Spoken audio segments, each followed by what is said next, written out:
Hey y'all, welcome back to Pancakes and Pandemonium. We are so excited to have you and so many new subscribers. This is What's for Dinner and kind of a getting back into the swing of things. What's for dinner? First up, we have shrimp bowls. Guys, these were so easy and so delicious. I'm using sprouted brown rice from Thrive and bone broth to make the rice. I had about a half of a big bag of shrimp from Smith's, which is my Kroger affiliate. I had bought it back when it was on a really good sale. And it has been amazing for healthy dinners. So really, guys, it was as easy as salt and pepper. Give it a good stir. And then, I'm preheating the oven while I'm thinking about it.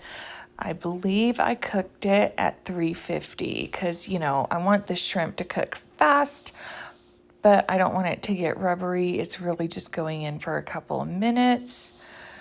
So this is barbecue sauce that I got for free at Target. If you go back and look at my Target haul, I will try to remember to link it down below.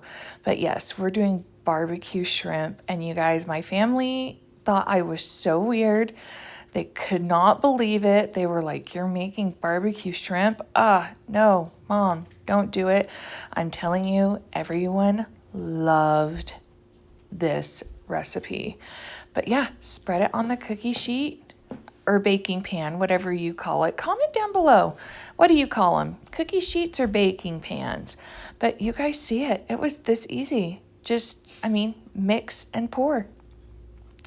So while those bake, everything else coming together. By the way, side note, I started cooking everything during the rice's setup time.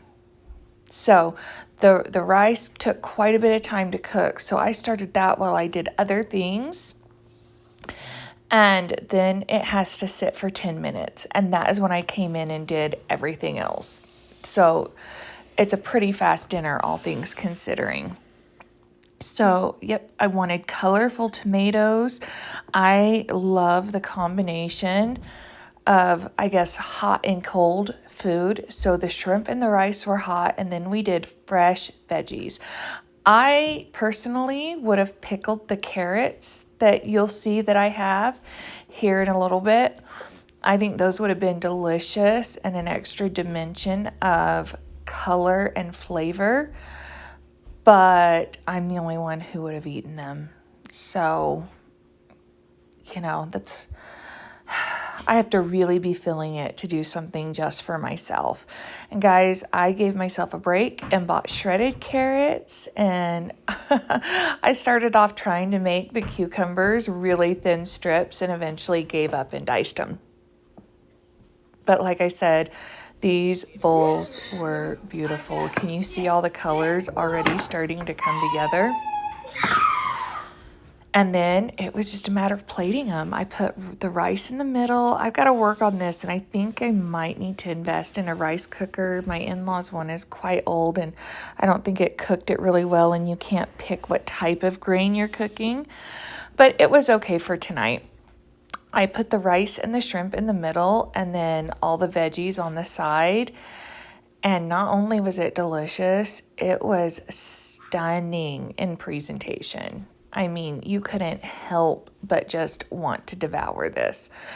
And, did you see I did put a little bit of soy sauce over the rice, and that's optional.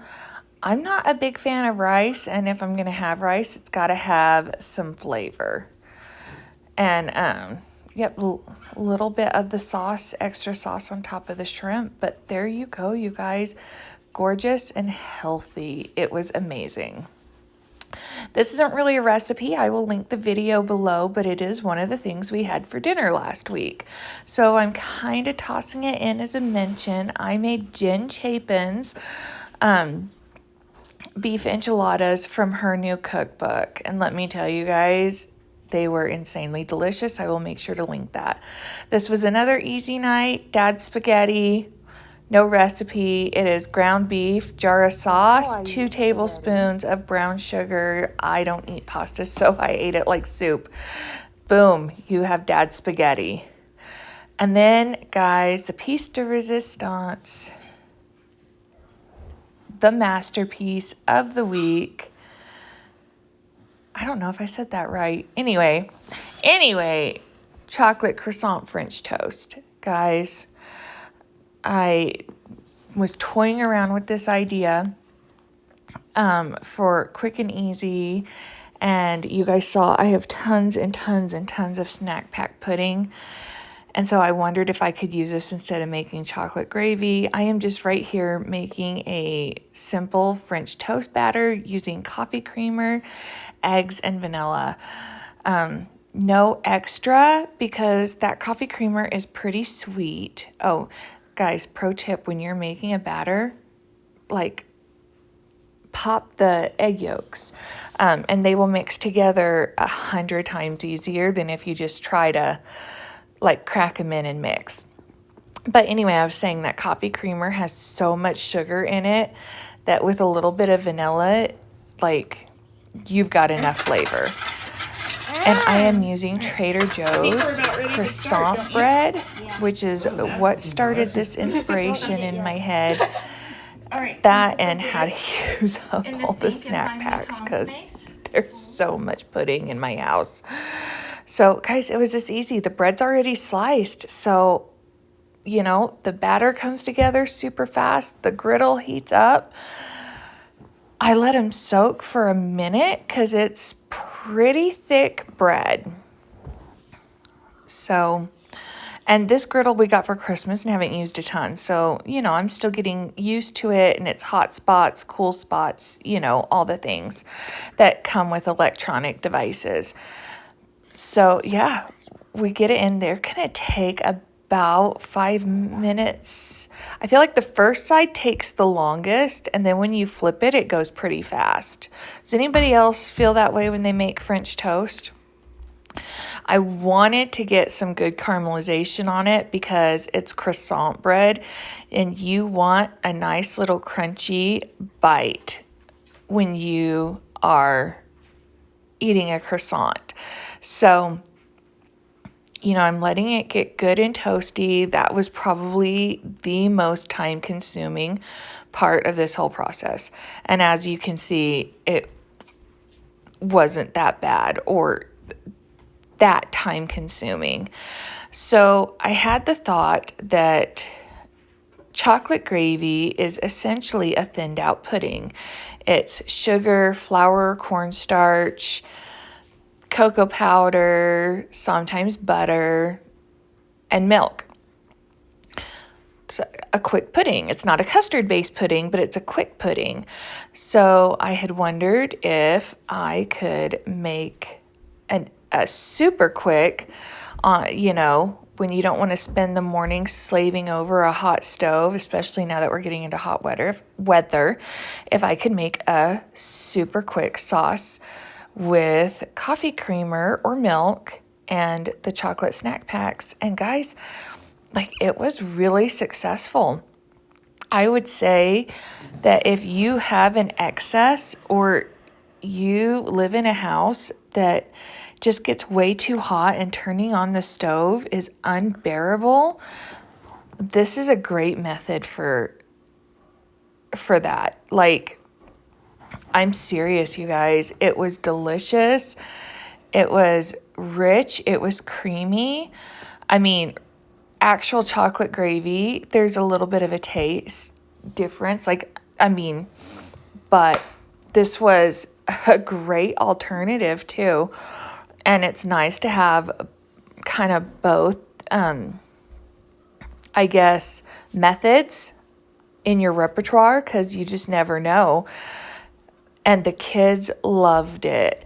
I'll tell you another kind of like side thought I had. I don't have popsicle molds, but the kids ended up kind of drinking and finishing off the gravy after breakfast because why not? Sugar. But I had the thought that these would make delicious pudding pops. The same mix poured into a popsicle mold would probably make insanely delicious pudding pops. So that's kind of a win-win, two delicious recipes. The French toast came really, really fast. I actually had a few pieces of brioche left from Trader Joe's as well, so I went ahead and cooked those off in the batter. So, it wasn't being wasted. And I microwaved the sauce for about a minute. But yeah, just drizzle it on the French toast and a little bit of whipped cream on top. And there you have it, chocolate croissant French toast. You guys, this was so fun to do. Please remember to like and subscribe and comment even just a hey down in the bottom so that YouTube knows that you're a legitimate subscriber. And don't forget to come back. We've got tons more for you. Thanks, and we'll see you soon. Bye.